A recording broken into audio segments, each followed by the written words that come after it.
Vandag lees ek vir julle So waar as vet, deur Jaco Jacobs. So waar as vet, hier was so pas 'n gromgeluid in my klerekas. Ek maak toe die deur oop en wat sien ek daar?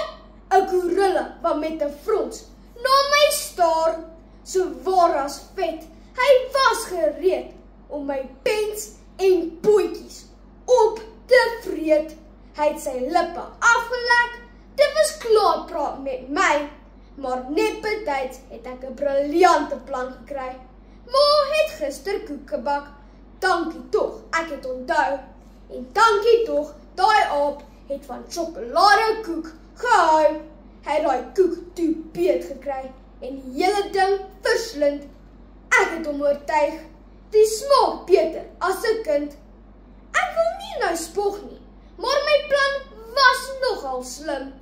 Daai gorilla het terug in my klerekas geklim. Hy het geburp en toe verdwyn.